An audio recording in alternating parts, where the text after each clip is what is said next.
This might be one of the earliest examples of a raucous wedding tradition. To get the bride to sing a love song, the groomsman tied up the groom and kept hitting the soles of his feet with wooden sticks until the bride agreed to sing. Watching the joyful scene before him, Jack felt all his hardships over the years had been worthwhile. He had always kept his father's last words in mind, putting his family first in everything and making sure they lived safely and happily. On this very day, Jack finally received his official university acceptance letter. He was overjoyed and about to head home to share the good news with his family when he overheard his youngest sister arguing with their mother because she had no proper dowry for her wedding. Around the same time, Jack's aunt passed away. His uncle planned to sell the aunt's general store, yet this store meant everything to Jack. It was not only his aunt's life work, but also a symbol of hope that his father might someday return. So, to get a proper dowry for his sister and save the store, Jack had to give up his dream once again and keep working tirelessly for his family. Just then, an opportunity arose. He could work as a logistics worker in the Vietnam War and receive a large government bonus. It seemed like a good option for Jack at the time, but his wife was strongly against it.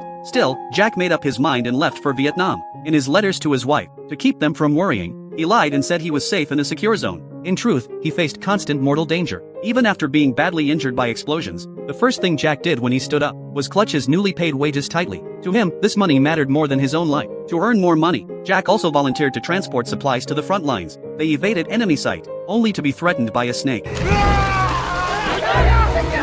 As they were being chased by enemy troops, they were suddenly rescued by a group of Navy soldiers. Their leader was a famous Korean singer of the time. He brought Jack and the others onto the ship to evacuate the area. Just then, a crowd of Vietnamese refugees begged to be taken aboard as well. Looking at them, Desu saw the reflection of his own past self. No matter when, it was always ordinary people who suffered the most from war. Jack agreed to let them come on board, but as the refugees were about to board, Vietnamese soldiers suddenly opened fire. A young Vietnamese girl fell into the water. Without hesitation, Jack jumped in to save her. He rescued the little girl, but was shot in the leg, leaving him permanently disabled. Holding the rescued child, he felt a small measure of relief, easing the old guilt of failing to protect his own sister all those years ago. Soon after, Jack returned to South Korea with the money he had earned at the risk of his life. He bought back his aunt's general store and arranged a proper, grand wedding for his youngest sister. At the wedding, Jack stood in for their father, limping as he walked his sister down the aisle and gave her away to her new husband. In this way, he had fully kept the promise he made to his father, devoting his entire life to protecting their family.